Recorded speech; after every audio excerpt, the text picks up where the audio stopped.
Testing 1, 2, 3. Testing 1, 2, 3. This is Radio Free Mormon on the air, broadcasting behind enemy lines. Tonight's episode, Mormon Doctor Baby Daddy, or Take My Sperm, Please. I don't know who comes up with these titles, but I feel like I should be apologizing on behalf of them. Yes, Mormon Doctor Baby Daddy, or Take My Sperm, Please, is the title of tonight's show.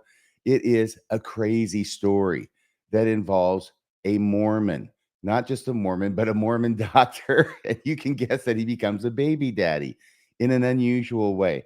Let me go ahead and tell you that I've been wanting to tell you this story for actually several years now. But like many other stories I want to report and things I want to cover, that sometimes they get pushed to the back burner because more immediate things happen on the horizon that need to be covered. But now I've got a little bit of free time this week and I can get around to telling you this absolutely crazy story. Let me put up the slide. There's the title slide. I'm not going to say it a third time. I'll just let you look at it. And there is the individual that we'll be talking about this evening. His name is Gerald Mortimer, and he is the Mormon Doctor Baby Daddy in question. What is this case about, you may be wondering? Well, here is the thumbnail synopsis. This case is about an OBGYN who, unknown to his female patient, used his own semen to artificially inseminate her. Now, obviously, she knew she was getting artificially inseminated. That was part of the agreed upon process. What she did not know is that the doctor who was artificially inseminating her was using his own semen. The OBGYN was a member in good standing of the Church of Jesus Christ of Latter-day Saints. How do I know this? Because right after he retired from being an OBGYN, which he did in 2005, he immediately thereafter was called to serve as a mission president in the Philippines. And after he got done serving as a mission president in the Philippines, he was called as a temple president in the Philippines. So from that, I deduced that he was a Mormon in good standing. And ultimately, by the way, some irony here, this OBGYN, Gerald Mortimer, was caught not by the police, but by Ancestry.com. Talk about hoisted on your own petard. I used a number of resources in researching this case, and I was very, very helped by the file they had on this individual at floodlit.org. They have a case file on Dr. Gerald Mortimer, which was of great use in researching this matter, with links and copies and pasting of newspaper articles as well. Also, several issues of the local newspaper, the East Idaho News. This took place up in Idaho Falls. Can any good thing come out of Idaho Falls? That covered the case at different stages. Several motions were made during the course of the lawsuit. We'll touch on those during the course of this show, resulting in opinions from the court. And I was able to obtain these opinions online and review them in preparation for this show. And finally, an article from the Harvard Law. I'm not sure if it's the Harvard Law Review, actually, but it is an article. It is about the law, and it has the imprimatur of Harvard Law in the upper left-hand corner. So it is an article from Harvard Law about the case. This case was also very helpful. And actually, I'm going to be reading from that article toward the end of tonight's show. So I wanted to make sure that I was giving credit where credit was due and all these great helps that I had in order to research this case. Now, what I have done is I have gone through these different sources, I've reviewed them, and I've taken bits and pieces from different sources, and I have tried to put them in a chronology and an order in this slideshow that I think will make it the most clear what's going on. It's a little complicated. There are a number of players. There's a few moving parts, and it happens over a long period of time. So hopefully the way I put it together will make some sense. So let's go ahead and let's meet some people. First off, let's meet Dr. Gerald Mortimer. He was born in 1943. Gerald Mortimer served an LDS mission to the North Central States Mission from 1962 to 1964. After studying medicine in college, Gerald Mortimer became an OBGYN and operated his practice out of Obstetrics and Gynecology Associates in Idaho Falls from 1977 to 2005. After retiring in 2005, in his early 60s, Gerald Mortimer served as a mission president in the Philippines and also thereafter as a temple president in the Philippines. Now let's meet Sally Ashby and Howard Fowler. Sally and Howard were a married couple in Idaho having difficulty becoming pregnant. Having tried from 1973 to 1977, and that's a lot of trying, and then considering adoption. Sally and Howard went to Dr. Gerald Mortimer in 1980 for artificial insemination treatments. Dr. Mortimer suggested a mixture of 85% sperm from Howard and 15% sperm from an unidentified male whose traits would be similar to those of Howard. Dr. Mortimer had several sessions with Sally during the summer of 1980, and it worked. Sally and Howard had a bouncing, healthy baby girl in May of 1981. The daughter's name is Kelly Rowlett. Ashby and Howard, mom and dad, never told Kelly how she was conceived. And so, of course, she grew up believing that Howard was her father. So finally, let's meet Kelly Rowlett. Kelly grew up and became an adult. Sometime in her 30s, Kelly obtained an Ancestry.com DNA kit, provided a sample of her DNA, and sent it off for analysis. The Ancestry.com report predicted her father was a person named Gerald Mortimer. Now, an additional irony here is that in order for that prediction to have made, Gerald Mortimer at some time in the past must have submitted his DNA to Ancestry.com or some company that gave it to Ancestry.com. Otherwise, this match could not have been made. But here it comes back to Kelly Rowlett. It says it predicts that your dad is Gerald Mortimer. She has never heard of Gerald Mortimer in her entire life. So she just puts it aside. She figures this is just a mistake and doesn't think any more about it for a while. Sometime later, Kelly stumbles upon her birth certificate and reads on it the name of the doctor who delivered her, Gerald Mortimer. And she thinks, wait a second, that name sounds familiar. Kelly tells her parents about it. They put two and two together, and then all three of them file a lawsuit against Dr. Gerald Mortimer. By this time, it is 2018, and Dr. Mortimer has been retired for 13 years. Remember, he retired in 2005 and has also served the LDS Church as a mission president and as a temple president. But before we get to the lawsuit, we have an important message from one of our sponsors. Hello, friends of Mormon Discussion Incorporated. I'm Bill Reel, founder and CEO, reaching out to our incredible community. Our mission is to support those examining the truth claims of Mormonism and those redefining their relationship with it. Our acclaimed lineup of podcasts, including Mormonism Live, Radio Free Mormon, Mormon Discussion, and others, offers a space for truth and healing. But we need your help.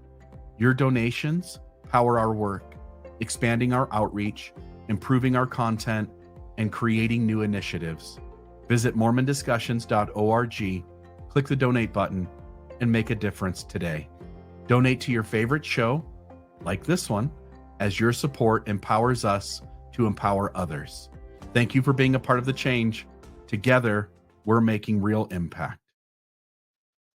Thank you, Bill. Thank you for that message. Words to live by, indeed. So now we've met the main players in this story. The first one was Dr. Gerald Mortimer. The second two are Sally Ashby and Howard Fowler. Sally and Howard, mom and dad, too. The last player in this strange tragedy, Kelly Rowlett. When we last left Kelly Rowlett, she had discovered from Ancestry.com that her predicted father was a person she'd never heard of, Gerald Mortimer, and then she finds her birth certificate, and the doctor's name who delivered her is on the birth certificate, and it says Gerald Mortimer. She told her parents. They talked about things. They talked to a lawyer, which was a good idea, and then they filed a lawsuit against Dr. Gerald Mortimer. The complaint was filed in March of 2018. Kelly Rowlett and her parents, Sally Ashby and Howard Fowler, filed the lawsuit against Mortimer in March, contending that the doctor committed medical malpractice, breach of contract, and fraud. Actually, I think there were about 8 different causes of action alleged in this complaint against the doctor. When he carried out the artificial insemination procedures on Ashby over several months in 1980. At the time, the couple was told Ashby had a tipped uterus and Howard had a low sperm count. They say Mortimer told them he could attempt to inseminate Ashby using a mixture of genetic material with 85% of the sperm coming from Fowler and 15% coming from an anonymous donor. Ashby and Fowler maintain that they agreed to the process as long as the donor sperm came from a college student who resembled Fowler, more than 6 feet tall, with brown hair and blue eyes. The couple says they would not have agreed to the insemination procedure if they had known Dr. Mortimer was going to use his own semen. Well, of course they wouldn't. I mean, that's just so odd, so beyond the pale that he's using his own semen. Well, at this point in the lawsuit, it's just an allegation. Let's see what happens after they file their complaint. Well, of course, Dr. Mortimer has to file his response to the allegations. And in his responsive filing, still in March of 2018, I think this response was filed at the end of the month. But March of 2018, Dr. Mortimer files in his response the following, quote, Dr. Mortimer admits only that Ms. Ashby decided to use anonymous donor sperm semen in an artificial insemination process, as long as, in Dr. Mortimer's judgment, the anonymous donor sperm was appropriate and safe. Oh, I see. So in his response, he's defining this process, this agreement they had, as something that would allow him, I guess, to use his own sperm so long as he made his own professional determination that his personal sperm was appropriate and safe. I've got a feeling this wasn't a written contract. Otherwise, we wouldn't have so many different versions of what it was that was agreed to. But that's all that Dr. Mortimer is going to admit to in his response. Further, Dr. Mortimer has no recollection of having utilized his sperm/semen in the artificial insemination process with Ms. Ashby, and therefore denies the allegations. Boy, nothing says that you did it like saying you can't remember. I mean, this is crazy, right? This is be a crazy, outlandish, totally beyond the pale practice for a doctor to be doing, I'm presuming. And then to say in response that you don't remember whether you did something that was that crazy and beyond the pale. Yeah, that's difficult to believe. I think that if you did it, you would remember it. And therefore, I'm taking this as a tacit admission. Anyway, that's what he says. That's what he writes. He says, I don't remember ever using my own sperm because I guess I do it so often. And it was so long ago, I don't remember using it with this particular patient. And therefore, I'm just going to deny it. So that was Dr. Mortimer's response. Then Dr. Mortimer goes on the offensive. He files a motion to dismiss, and the other side files their response, blah, blah, blah. They have argument. And finally, in October of 2018, which is still the same year, it's just about 7 months after the complaint was originally filed, and that's not really long in court years, but Dr. Mortimer files a motion to dismiss, and the opinion was issued on October of 2018. This is from the opinion. The facts of this case, if construed as true, and the judge will say that repeatedly because at this point, these are mere allegations.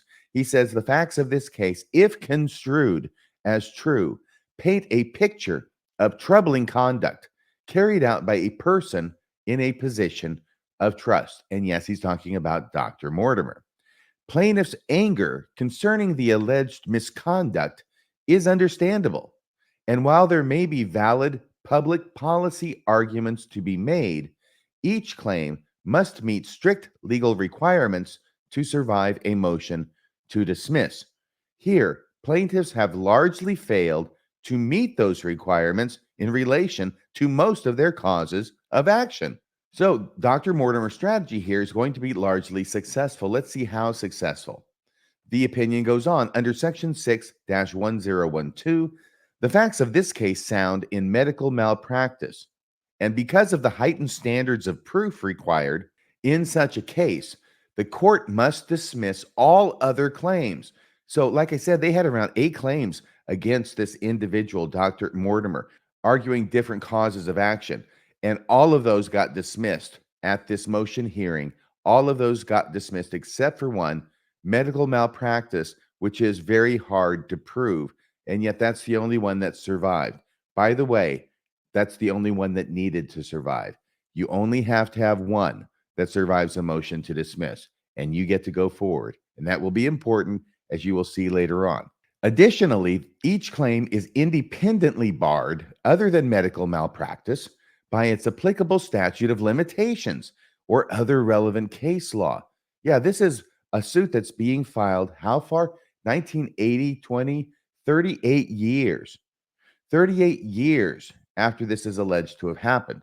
However, with the medical malpractice, what can happen is something can happen that is the medical malpractice, but the patient doesn't find out about it until sometime later, sometimes substantially later, that a medical malpractice was done on them when it starts to manifest, when they learn about it in this case. And so the law says that the statute of limitations in such instances doesn't run from the actual bad act or negligent act by the doctor. It can run from the time that a person reasonably becomes aware of it and would not have otherwise necessarily become aware of it if they had been reasonably diligent. But in a situation like this, where you don't find out about it until, my gosh, many, many years later, and Ancestry.com, yeah, that makes sense. That would start the statute of limitations on a medical malpractice case. And I think that's what they're talking about there. All right, next slide. This is from the conclusion of the opinion, and this continues the language from the last slide. Finally, the court continues. Plaintiff's medical malpractice claims survive a motion to dismiss, but must overcome the high hurdle of the statute of limitations once discovery has occurred and a motion for summary judgment filed. There are simply too many facts missing from the current record, i.e., the complaint, for the court to determine when the statute of limitations began to run in this case and whether or not it has been told. Can I just say that I share the same frustration that this court had when it comes to the issue of how it was exactly that Kelly Rowlett learned that the doctor was her dad and not her father, or who she believed to be her father, Howard, right? How exactly did that happen? I painted it a little bit more straightforward. There were different threads, sort of, it seemed like different stories being told. Now, they all may be true, or parts of them may be true. I'm not exactly certain, but I think all the judge is saying is this is not at all clear when it is that everybody found out and how it was they found out. And if we actually knew that, then maybe I could start pegging a statute of limitations as starting at that point. Okay, having said that, the court hereby orders, number one, defendant Linda Mortimer. Now, that would have been the wife of Gerald Mortimer. She was listed as a defendant. She was sued initially. She was dismissed as an improper party. So when you're filing a lawsuit, you file it against as many people as you possibly can think of, because the more people you're going against, the more likely you're going to get paid, or your client's going to get paid, or both are going to get paid at the end of the case. And then there's a weeding out process that occurs, and this is what's happening here, at least at this point. So the defendant, Linda Mortimer, is dismissed as an improper party. Plaintiff Kelly Rowlett, now that's the child who grew up to become the adult who did the Amazon.com thing. Plaintiff Kelly Rowlett is dismissed as an improper party. And I put in parentheses, this is not in the opinion, not a patient. She was never a patient of the doctor. She never received medical care from the doctor that's being complained about. This is an unusual case with unusual facts, as you can understand. And basically, everything that the court is doing is making things up on the fly. That's putting it too lightly. This is a case of first impression. And so they're having to come up with new ideas about how to address these issues and couch them in the language of older cases, even though those cases obviously were not dealing with this kind of thing, because this is a new kind of thing. Number three, defendant Dr. Mortimer's motion to dismiss is granted in part and denied in part. It was granted in part, dismissing every claim that the plaintiffs had against Dr. Mortimer except one. That's the denied in part. The court will dismiss all claims except for medical malpractice. And four, defendant OGAs, and there I put in parentheses, that's Obstetrics and Gynecology Associates, because they had been named as a defendant as well, since that's where Dr. Mortimer worked. Defendant OGA's motion to dismiss is likewise granted in part and denied in part, and that cuts along the same lines. Consistent with the above analysis, only a claim of medical malpractice as to Ashby and Fowler, the parents, and therefore OGA may proceed. So now we've got it all tailored down. We have the two plaintiffs remaining. Those are the two parents. Those are Ashley and Howard. And on the other side of the V are the two defendants that are remaining, and only on a cause of medical malpractice. And those two defendants are Dr. Gerald Mortimer and OGA, the place where he worked. And you can see there that the judge stated that on October 25th, 2018. All right, so a couple of months later, in December of 2018, Gerald Mortimer is being deposed by plaintiff's attorneys. And suddenly, and perhaps unexpectedly, Dr. Mortimer changes his story about whether he inseminated and remembered he inseminated Sally Ashby. In his deposition, Mortimer admits to masturbating at his office and giving a nurse the semen samples that were to be used. Mortimer confessed to using his own sperm at least twice, but less than 10 times to inseminate patients. So it's 2018, and he's reflecting over his career from 1977 to 2005.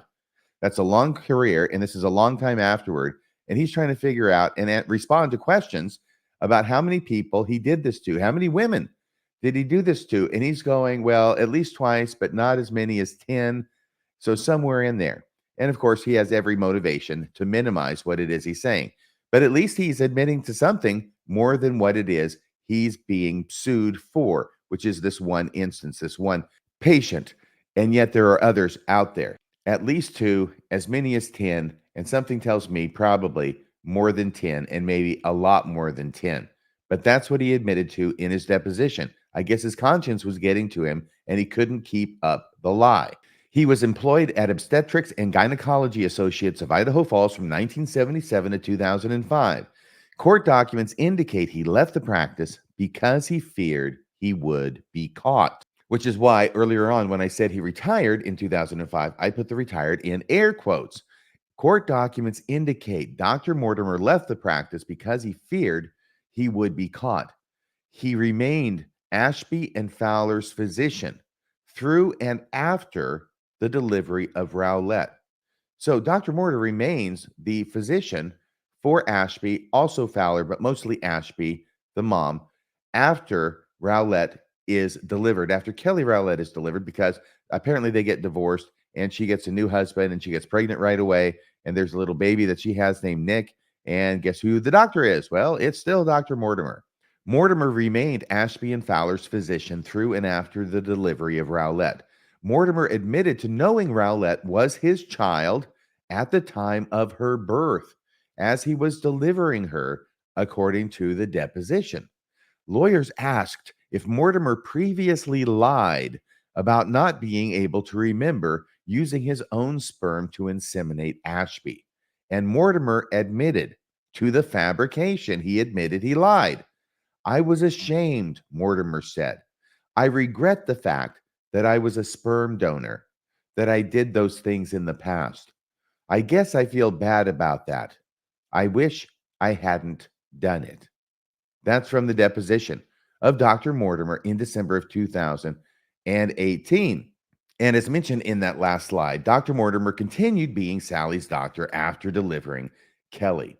I just read that first paragraph, so I'll go down to the second paragraph in this slide. How violated I felt by the doctor. This is Sally Ashby speaking in her video deposition, which was in August of 2018.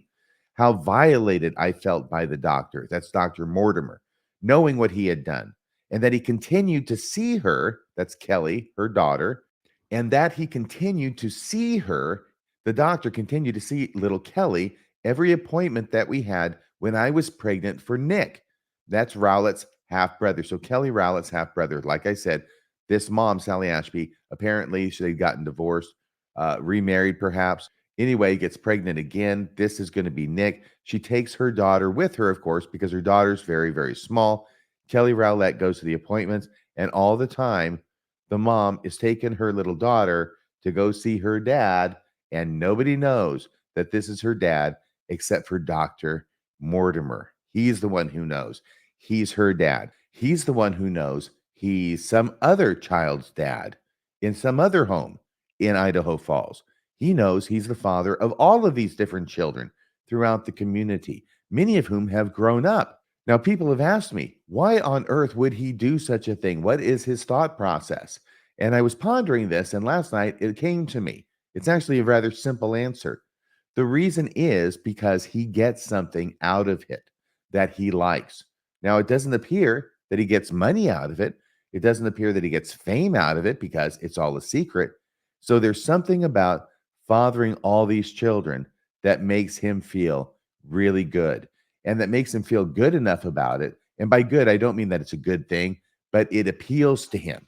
It appeals to him enough that he's willing to violate the ethics of his profession in order to get that rush. Now, more than that, I think would be speculation, but I think what I've said so far makes a lot of sense, though we can't be any more specific than that. At least I can't. And then Sally Ashby went on in her video deposition to say, and I was in a state of shock for quite a while. That would be after finding out about what her doctor did. Then the plaintiffs brought their own motion, and what they wanted was a motion for a paternity test. This was 2019, the following year.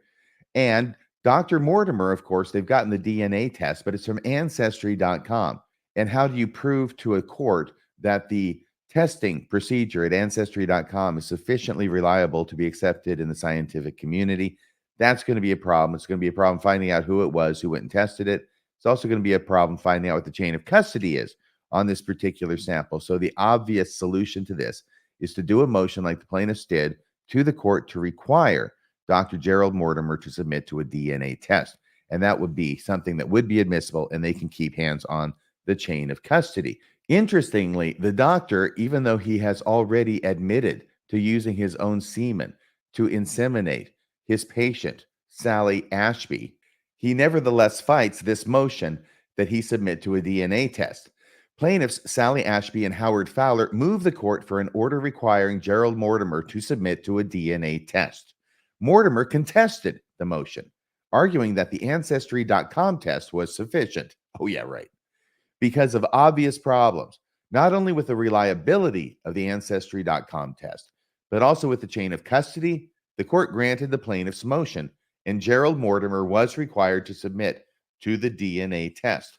Although, by the way, the materials I have reviewed do not show the actual test results of the DNA test, it is clear it must have been positive or the entire case would have been dismissed. In other words, yes, he did submit to the test, and yes, the results said Dr. Mortimer did it. He's the daddy.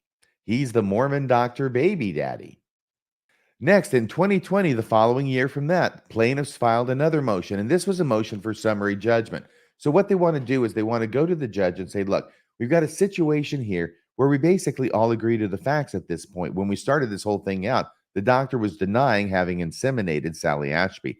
Now he's not only admitted to it, now we've got a DNA test, a real legitimate, admissible in court DNA test that shows that he's the dad. So the facts are agreed to at this point. And what we want the court to rule is that as a matter of law, what he did, what Dr. Mortimer did, using his own semen to artificially inseminate a patient, constitutes medical malpractice per se, as a matter of law. And it was submitted to the judge, and this is what the slide says. The remaining plaintiffs, remember there's only two, Sally Ashby and Howard Fowler, file a motion for summary judgment in 2020. They asked the court to rule as a matter of law that Dr. Mortimer's confession to using his own sperm to inseminate Sally, buttressed, no doubt, with confirmatory DNA testing, constitutes medical malpractice per se. If the court grants their motion and finds that indeed it was medical malpractice, the only issue left to be resolved at trial is the amount of damages. So that is a big, big motion. It's an important motion. And what the court's going to rule on that motion is going to be very significant to both parties moving forward from this point. But before we get to the ruling, and as a way of getting to the ruling, there was an insightful article that I read dealing with this case by Jody Lene Madeira from April 22nd, 2020. This is the article from Harvard Law. It's the Petrie Flom, FLOM Center. And what I want to do is I want to actually just read this article. It's really well written. This article is insightful. It is hard hitting. It doesn't pull a lot of punches. And I really enjoyed reading it, and I wanted to share it with you as well. So let me take the slide down. And here is the very top of that article. So let me scroll down. There's two little baby feet. The headline is News on the Fertility Fraud Front. Mortimer versus Rowlett raises possibility of punitive damages. That was another thing that they wanted to do, not only to get a summary judgment ruling from the court that what Dr. Mortimer did was medical malpractice per se, but also to open him up for punitive damages. Punitive damages can be a very dangerous thing if you're a defendant, because what it means is not only are you going to have to reimburse the plaintiffs, if you're a doctor and you have been found to have committed medical malpractice, you're not just going to have to recompense the plaintiffs for their pain and suffering, for their emotional pain and suffering for loss of consortium, but if what you did is considered to be so egregious, so intentional, so malicious, so wrong, like this is, then the court can say to the jury, on top of all the other compensatory damages, you can assess punitive damages, which means that these damages and this money is not meant to compensate the plaintiffs, it's meant to punish the defendant. So this is over and above compensatory damages, and the sky's kind of almost the limit when it comes to punitive damages and whatever a jury thinks is an appropriate punishment. So back to the headline. News on the fertility fraud front. Mortimer versus Rowlett raises possibility of punitive damages. Since families and doctor-conceived children first began to file lawsuits against physicians and clinics alleging fertility fraud, a term for illicit physician insemination, each subsequent court order has presented much needed information about how courts could address these allegations. You see, this isn't the only case of this kind of thing going on in the country. There are other places, believe it or not, where doctors are doing this kind of thing. And you don't have to be a Mormon to do these kinds of things. I'm just surprised. I'm surprised that one doctor got it in his head to do this. And now I'm even more surprised that there's more than one doctor who took it in his head to do this. I mean, what is it, a club or something? Since families and doctor-conceived children first began to file lawsuits against physicians and clinics alleging fertility fraud, a term for illicit physician insemination, each subsequent court order has presented much needed information about how courts could address these allegations. Mortimer versus Rowlett, pending in the U.S. District Court for the District of Idaho, was one of the first filed and has provided considerable insight into how these novel claims could be resolved. I initially commented on this case, and when it says I, that's obviously the reporter, correct, who wrote this piece. I initially commented on this case in January 2019, following an early order. Chief Judge David Nye described Dr. Gerald Mortimer's alleged fertility fraud as morally repugnant, ethically questionable, and demeaning. Critically, Judge Nye consolidated parents Ms. Sally Ashby and Mr. Howard Fowler's claims into a single medical malpractice claim. Well, that's a nice way of saying they dismissed all their other claims, but okay. And dismissed their adult daughter from the case, finding she lacked standing. And Dr. Mortimer had breached no duty of care because she had not yet been conceived. In the months after this initial order, a paternity test at last confirmed that Dr. Mortimer had in fact used his own sperm in Ms. Ashby's procedure. But on February 5th, 2020, Judge Nye issued an even more momentous decision and order regarding Dr. Mortimer's summary judgment motion and the plaintiff's request to add punitive damages. That's the motion hearing that we're talking about. And this order is an entirely satisfying read. Dr. Mortimer advanced two main categories of claims: the inability to prove prima facie medical malpractice and damages. So that's what he's saying, is that the plaintiffs cannot even make a prima facie case of medical malpractice, and they cannot prove damages. He contended that the plaintiffs were actually claiming wrongful pregnancy, that they had wanted and received a healthy child, that the plaintiffs had failed to show the physical injury or damage required for medical malpractice, that emotional trauma wasn't damage, and that damages were too speculative. I'll offer a spoiler before getting to the substance. All of these arguments are for naught, and the end result frees the litigants to move forward to a jury trial and unlocks the potential for punitive damages. Okay, so she's going to do her spoiler alert. I will too at the end of the opinion. The court agrees with the plaintiffs that indeed what it is that Dr. Mortimer did and confessed to in DNA test results confirm he did constitutes medical malpractice per se. Huge win for the plaintiffs. And also another huge win for the plaintiffs is that the court agreed that punitive damages could be sought at the jury trial. All right, so there's the spoiler alert. Let's go on with the article, though, shall we? Judge Nye's skepticism of Dr. Mortimer's arguments was palpable throughout the opinion. He noted that Ms. Ashby felt like she had been raped by her doctor and commented that Dr. Mortimer suggests he committed fertility fraud out of concern for patients and his personal desire to help them conceive. Really? Dr. Mortimer is actually saying that with a straight face. Wow. Ominously, Judge Nye observed that Dr. Mortimer stopped using his semen not when testing requirements changed and frozen donor sperm became the standard of practice, but when DNA testing became more widespread through internet companies such as Ancestry.com. One wonders just how long this man continued to violate unsuspecting patients. And that's from this reporter, not from the opinion. Judge Nye then set about resolving Dr. Mortimer's remaining arguments. He made short work of the claim that the plaintiff's medical malpractice claim was actually one for wrongful pregnancy, finding that under Idaho law, a wrongful pregnancy claim always involved the birth of an unplanned and unwanted child. A clear distinction from this case where the plaintiff's daughter was desperately wanted.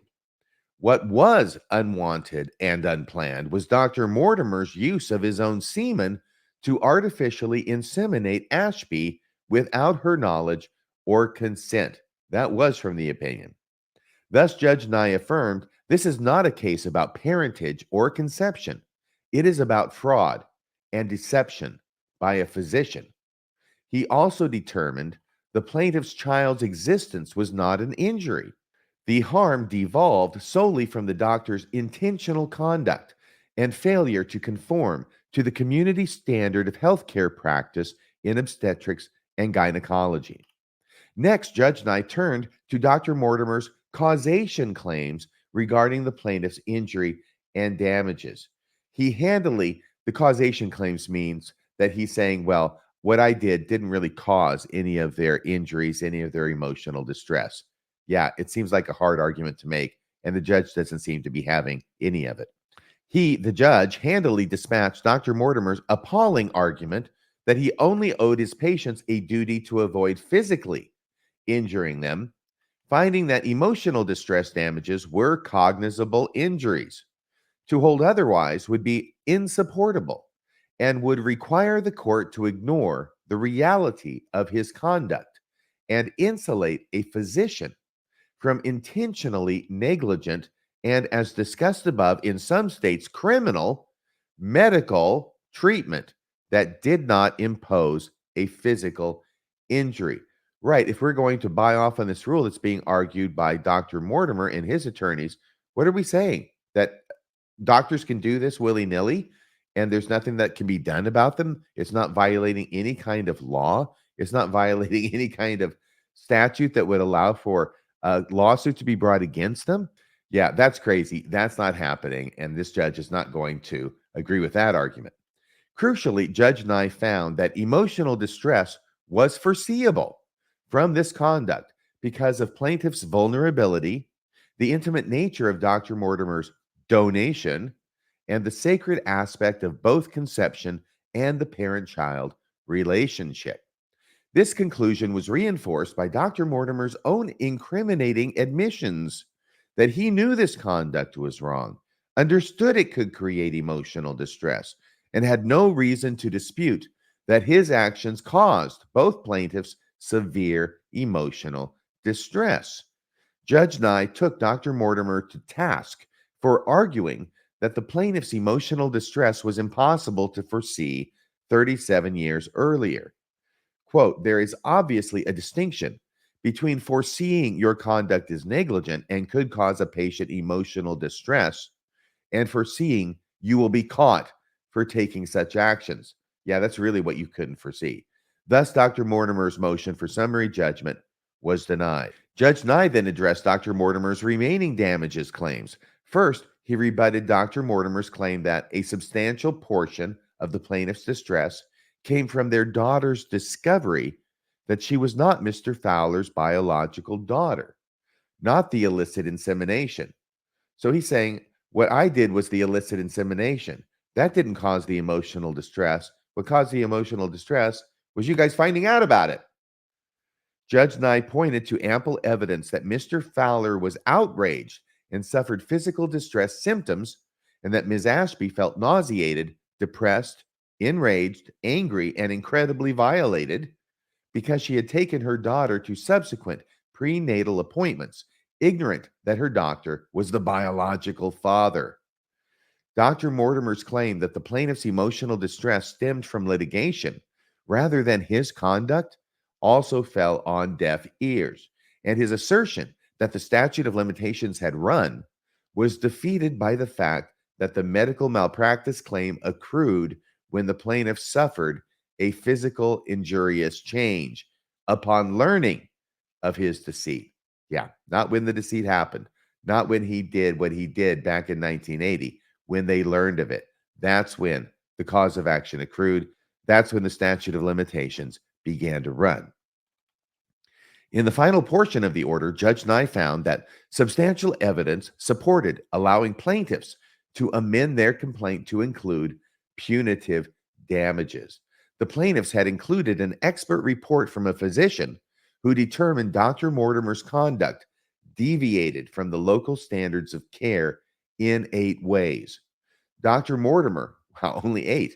Dr. Mortimer, however, claimed that his acts couldn't be an extreme deviation from reasonable standards of conduct because the plaintiff's expert was primarily focused on the lack of anonymity, and he never interfered with the anonymity requirement because he never interfered with plaintiffs' lives or Kelly Rowlett's in any way. So that's the clause in their agreement that there will be complete anonymity between the donor and the child, and probably the parents as well. But that this donor, there'll be complete anonymity. He will not know them, and the family will not know him. And Judge Nye is saying, well, I never violated that. I kept that term of the contract.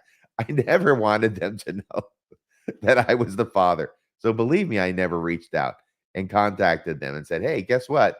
I'm your daddy. Judge Nye, however, rejected these arguments. Wow, really? Finding that Dr. Mortimer unilaterally decided plaintiffs were better off having his baby than risking another month of infertility.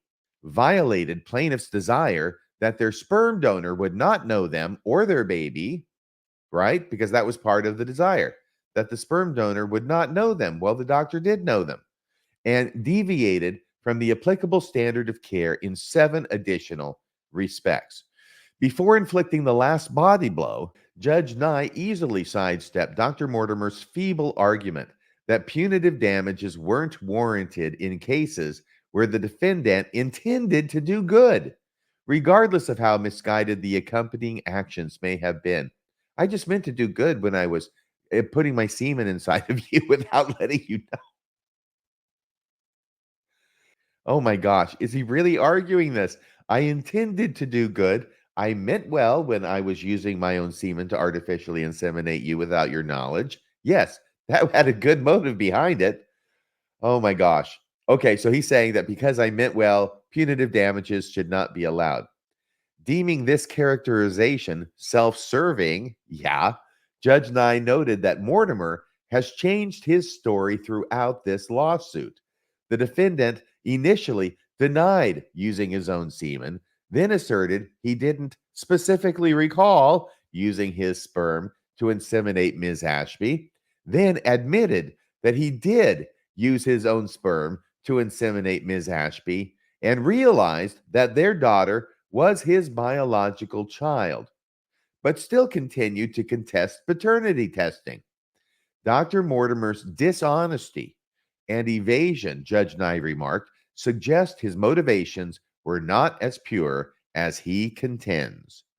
Finally, the judge found that allowing good intentions to negate punitive damages would be unjust, turning plaintiffs' desperation and vulnerability into a sword to skewer their claims instead of a shield to defend them. Though by no means a final outcome in the case, the bones that remain of Dr. Mortimer's arguments surely augur ill outcomes for the defense and suggest that fortune and foreseeability will favor Ms. Ashby and Mr. Fowler. Legally, the most consequential outcomes are the court's affirmation of an expert's opinion that these unethical, illicit inseminations were not the standard of care, its powerful rejection of Dr. Mortimer's self-protective claims, its recognition of plaintiffs' extreme emotional distress, and the inherent violation of intimate and sacred protected interests, and its determination that this mortifying behavior could justify punitive damages. Yes, the coming trial will be of great interest, especially to the growing number of plaintiffs who are waiting in the wings for their own claims to be heard. And that's the end of that article about this case and about this very hearing that we are discussing. Okay, so if we go back to our slides, we've gone through this article now that talked about the ruling, and we've talked about that ruling in length. And that, as I said, was a very important ruling. And what it ends up happening with that ruling and that case, it's so important that in May of 2021, the following year, several weeks before this case is set for trial, it gets resolved, okay, between the parties. They reach a resolution. Now, here's what we know. In May of 2021, in a surprising / not surprising turn of events, only weeks before trial, the plaintiffs dismissed their case against Dr. Mortimer, leading to the almost certain conclusion that the parties worked out a resolution and sealed it with an NDA. So there was some money that changed hands. It was enough to satisfy the plaintiffs. It was something that Dr. Mortimer could agree to. We will not know how much it was, and yet I've got a feeling it was substantial. And this from the East Idaho News reporting this final aspect of this case. Idaho Falls, May 11th, 2021, Grace Hansen reporting. The case against a retired Idaho Falls gynecologist who used his own sperm to inseminate a woman has been dropped. Last week, just weeks before the trial of Dr. Gerald Mortimer was scheduled to begin, the court dismissed the case with prejudice. Yeah, definitely an NDA, meaning the case is permanently over. It's not clear exactly why the case was dismissed after 3 years. Yeah, I think it's pretty clear. However, generally, if a judge agrees to dismiss a case at such a late stage, it is because an out-of-court settlement between the parties has been reached. Settlement agreements are not open to the public. That's right. That's the beauty of them. That's the beauty of the NDA. So I hope that these two individuals, Sally Ashby and Howard Fowler, got a substantial settlement from Dr. Gerald Mortimer back in May of 2021, because that ends that case, and that pretty much ends this story. Is it the end of the story? ... question mark. While this may be the end of Sally and Howard's case against Dr. Mortimer, he admitted to using his own sperm to impregnate a patient from 2 to 10 times. That's 2 to 10 different patients during his career. And this number may be substantially underreported. If you are hearing this story for the first time or the second time, and if you use the services of Dr. Gerald Mortimer to artificially inseminate you or someone you love, you may want to pursue some DNA testing of your own just to be sure. Well, that is the end of the show. Thanks for watching. Please hit like, please hit subscribe, please leave a comment below and tell us what you think of this story. I want to thank all of you who listen to the show, and a special shout out to those of you who have gone the extra mile, have gone over to radiofreemormon.org, clicked the donate box, and made a donation. All donations to Radio Free Mormon are tax deductible, and your donations do keep Radio Free Mormon broadcasting behind enemy lines. Well, that's about all for tonight. Until next time, this is Radio Free Mormon, signing off the air.